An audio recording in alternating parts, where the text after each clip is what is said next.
40% of Americans can't read? What? Everywhere you look, you will see the headlines. Kids these days don't know how to read. Literacy is on the decline. Kids don't read for pleasure anymore. What? And some want to say that we are living through a literacy crisis. You'll even see some claim that 40% of American kids can't read.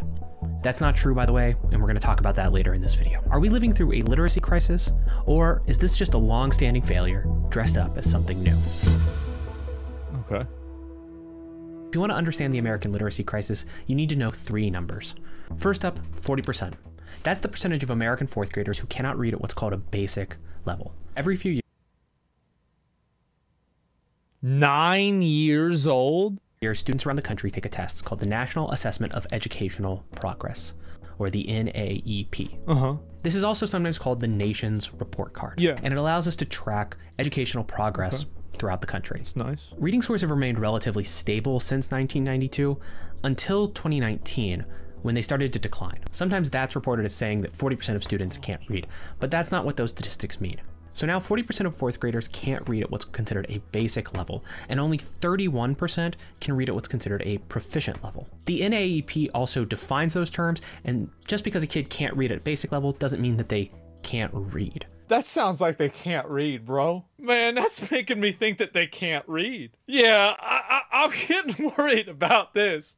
Like, we used to have a kid, he like 10 or 11, he couldn't read, and we'd be driving around, and he'd be asking his little sister to read the signs for him.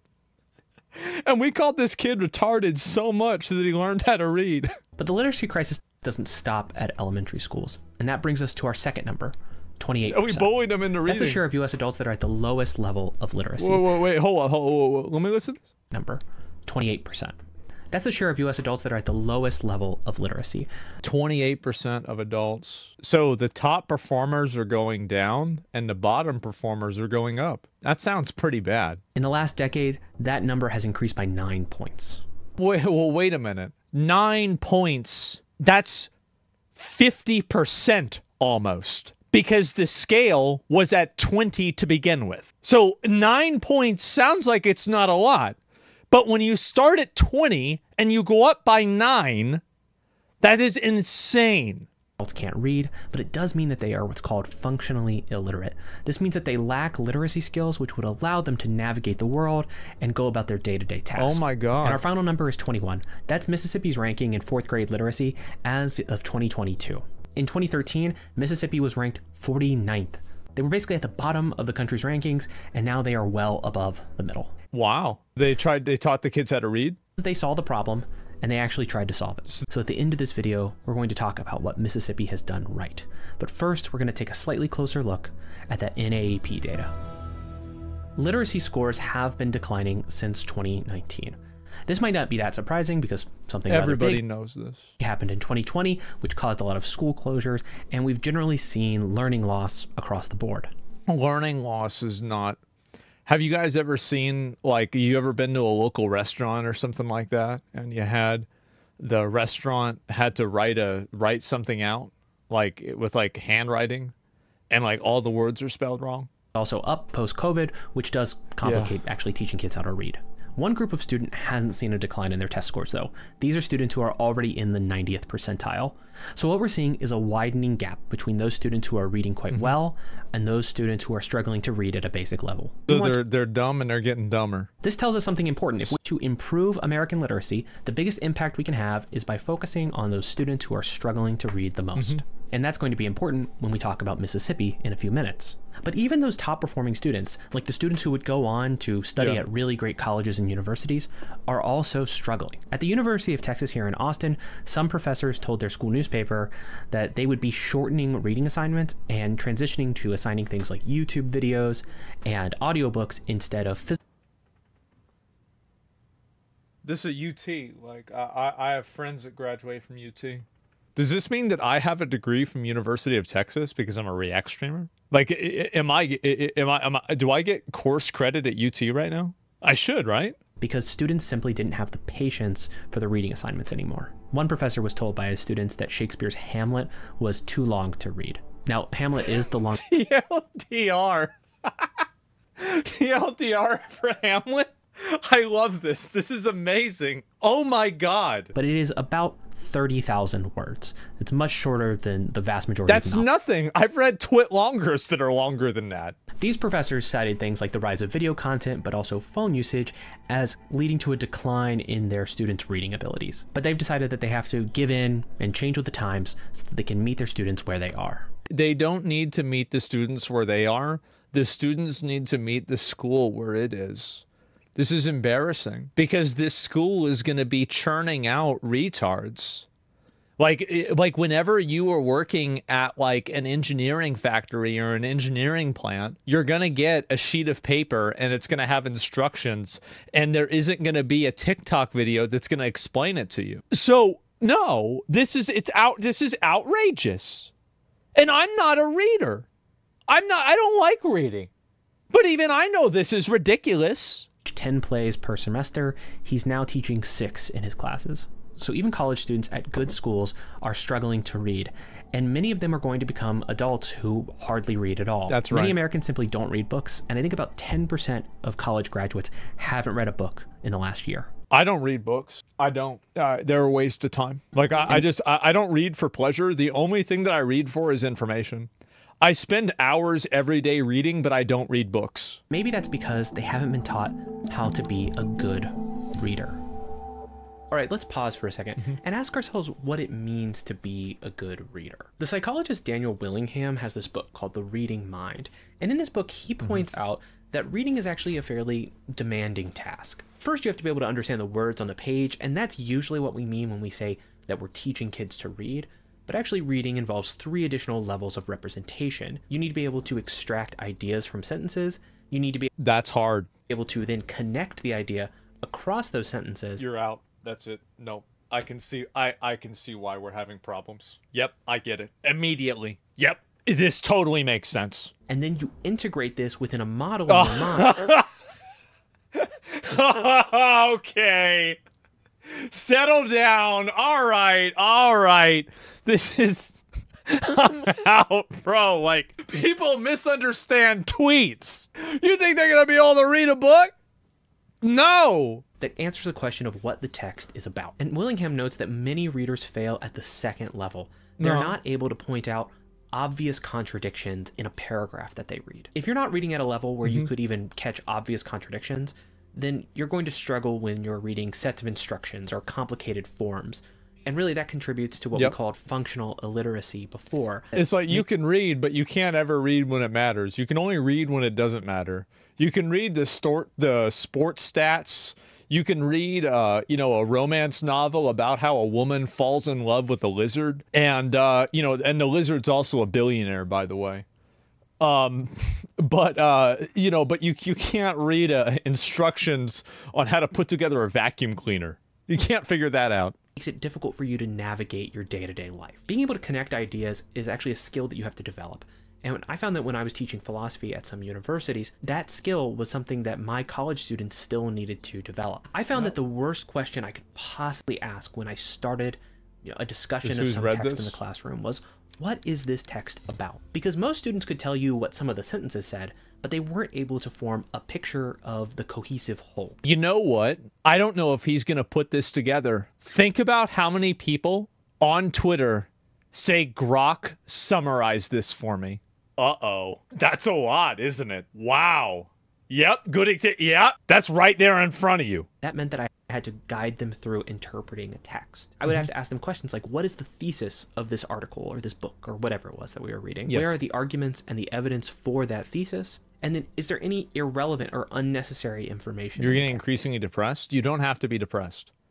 In the future, these people will be turned into human batteries, and some of them will be turned into food. And this problem will work itself out. You don't have to worry about this.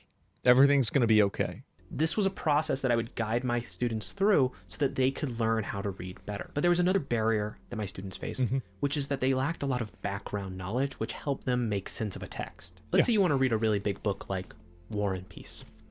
Well, War and Peace is a historical novel. It is set in a particular time and place. You don't need to know all of the historical details in order to make sense of War and Peace, but having some idea of European history and maybe France's connection to Russia, knowing who people like Napoleon or Louis XVI are things that would be useful for you as you're reading. It would make reading War and Peace a less demanding task. And I found that a lot of my students lacked historical knowledge or just general world knowledge, which would make reading books easier. I think that's actually a really good point that he's bringing up, is that like people process information inside of an apparatus of other information. So like when you read something and you think like, oh, okay, the year is 1943. Okay, well, what happened in 1943? Well, there was like, I think there was like some kind of like big fucking war or some shit, right?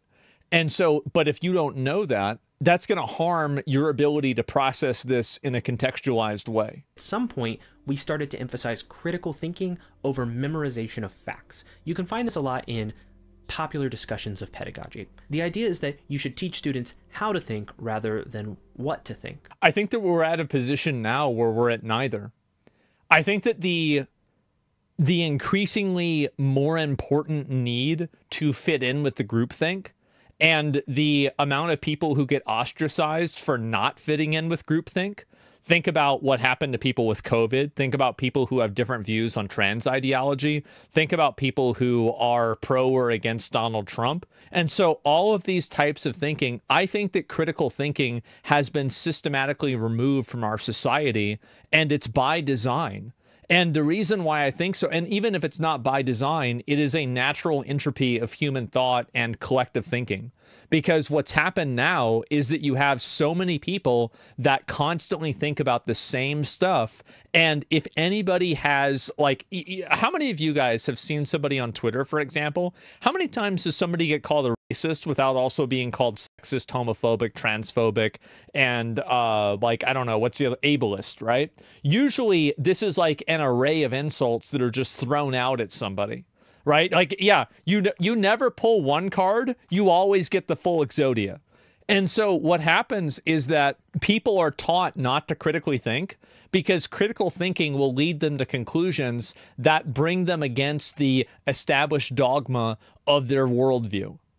So I think that really believing science and believing the outcomes of science is a great example of this. If you believe science, you would think that there are two sexes and that you can't change your sex.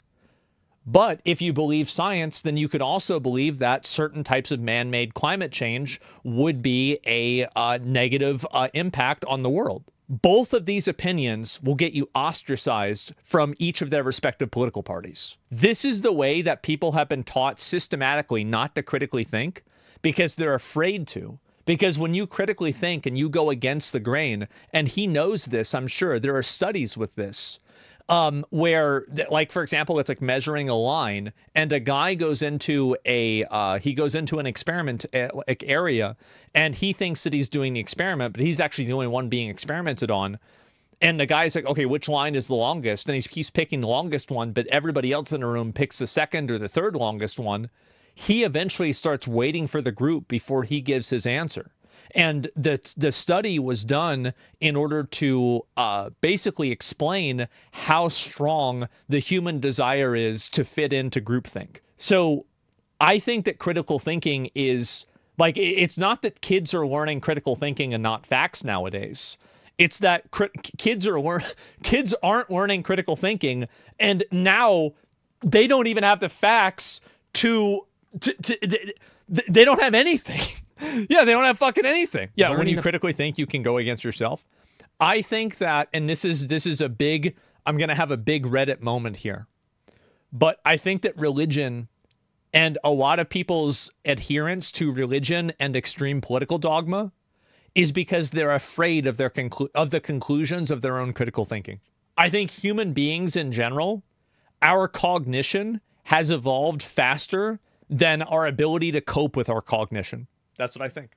About the world and learning facts about the world goes hand in hand with learning how to think critically, because it allows you to build a mental model of the world, and you can see where new facts might fit in or where they actually contradict things that you should already know. Critical thinking and memorization might actually go hand in hand. Now, some experts do not want to call this a crisis.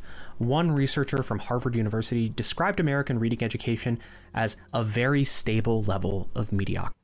Oh, thank God. I was worried for a minute there. We've never done a great job, and things have been getting a little bit worse, but this isn't new, and it's certainly not unprecedented. And there is a lot of forever. fear-mongering about this. Yes. Let me tell you about the National Literacy Institute. If you've seen those headlines I mentioned about American literacy, there's a chance that you've seen statistics from this website. For instance, you might have heard that 21% of American adults are illiterate. It's more than that. Anybody who has seen people read knows it's way more than that. Actually, look at the website, and I'll put a link down below as well. There's no explanation for that number, about 21% of American adults being illiterate. No definition is also given of what they mean by illiterate. And the numbers you find on this website are painting a much worse picture than the numbers that you find elsewhere. I actually emailed the National Literacy Institute to ask them where they got these numbers and if they could explain some of them to me, but I did not hear back. Oh, what a surprise. Like the reason, by the way, my source is that I made it the fuck up. That's where I'm coming from. I just made it the fuck up. I think it's like 40%. I think 40% of people are fucking retarded and they can't read. I think it could be 50. And if that changes between the time of recording and the time of posting, I will issue a correction. I'd be happy to do it. But it looks like some there's no fact correction. checkers reached out to the NLI in 2024, and they also never heard back. Those fact checkers concluded that the NLI was using an overly expansive definition of illiterate. They were also misdescribing the data that they were citing, and they were misleadingly describing their data as new, when in fact this data does not come out on an annual basis. National Literacy Institute is just another name for the National Literacy Professional. Oh, well, here we go. Of course they're creating a problem and then selling the solution. Yeah, of course, right? And so I think they're probably bad actors. They're identifying, they're saying, oh, wow, there's this huge problem. Here's 4 links that you can give us money or somehow interact with us in a way that's financially beneficial for us, that you can solve that problem. Wow, okay, he's right about this. But again, I think it's higher than 21%. And I'm not even selling a course. That's a private company that sells professional development courses for teachers. There's nothing wrong with that. I mean, teachers often need more professional development as they further their careers. But the fact that they call themselves the National Literacy Institute... He's right. He's right that they're full of shit. I think this is beside the point of like the real issue here. But him looking at this organization, like this is one way that I always look at things. If somebody benefits from a certain narrative, I take their pushing of that narrative with more grains of salt. Makes it seem like they're a research center, and it gives a lot of authority to the things that they put on their website. And I've noticed that people will cite this website uncritically. I've even seen other YouTubers cite this when they talk about American literacy. I would never cite it. I would never. Because it's way higher. They're wrong. I don't think those YouTubers were trying to mislead you. I think that they had the best intentions. Yeah. But I think they got fooled. But seriously, look at the website again. There's no sources. There's no research methods. There's nothing like that. It's just bullet points made it up. And numbers. Yeah. Where did the numbers come from? Well, the website doesn't tell you. I think anyone honestly looking at this data would say that there is a real problem with literacy in America. Absolutely. But we have to be able to say that there's a problem without engaging in fear-mongering or simply lying about it. Yes. Fear-mongering might even give you the impression that this is a problem that can't be solved. And that's not true. I think you can teach a lot of kids how to read. I don't think you can teach everybody how to read. I think you can get to about 95% though. 95%, somewhere around there. Like I think you can teach them how to use their reading. Like I mentioned before, some states have started solutions, like Mississippi. Between 2013 and 2022, Mississippi students dramatically improved their reading scores. This was a period where most states saw a decline. This was such a dramatic improvement that some commentators started calling this the Mississippi miracle. But it's not a miracle, it's just good policy.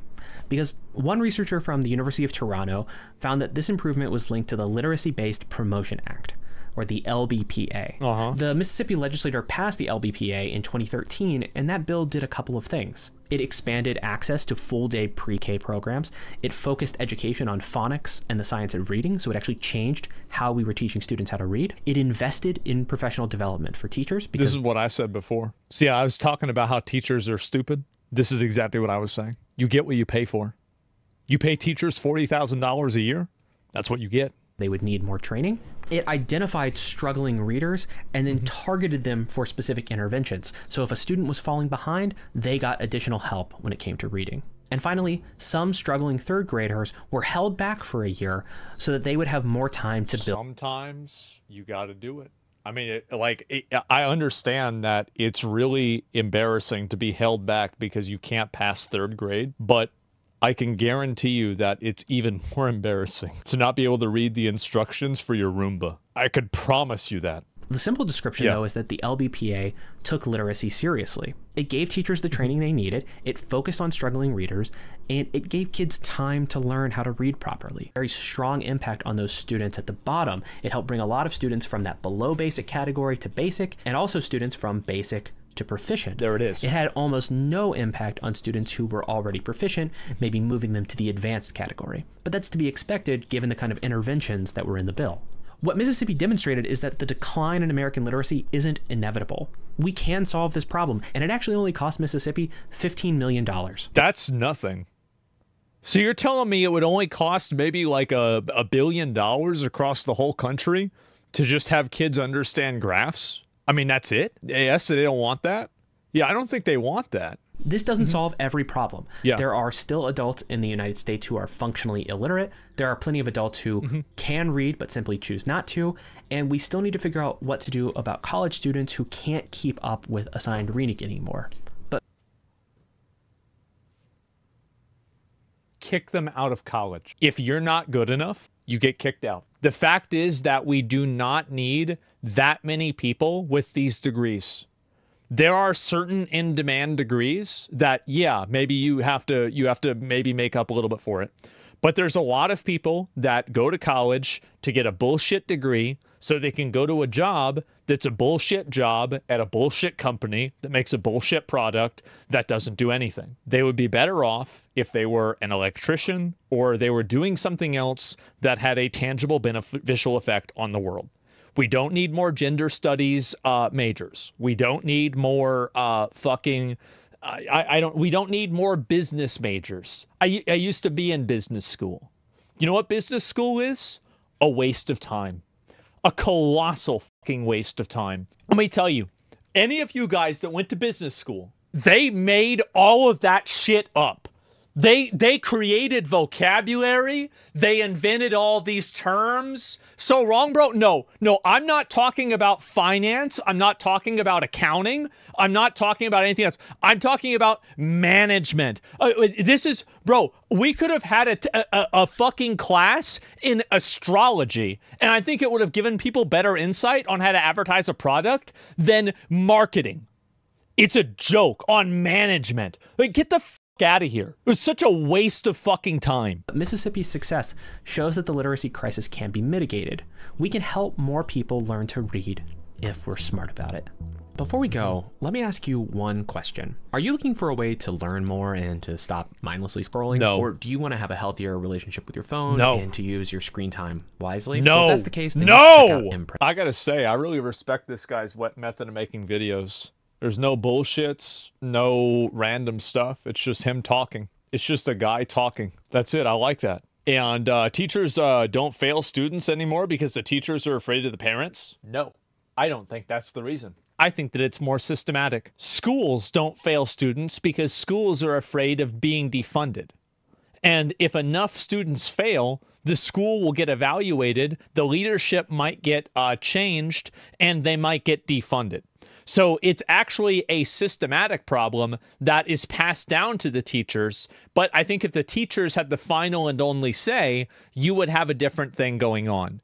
That's my understanding of it. I'm sure that there are instances of what you're talking about too, also being the case. It's a huge problem. I mean, I do think that like the criticism that he has for like this agency or like this institute is just full of, yeah, the institute is full of shit.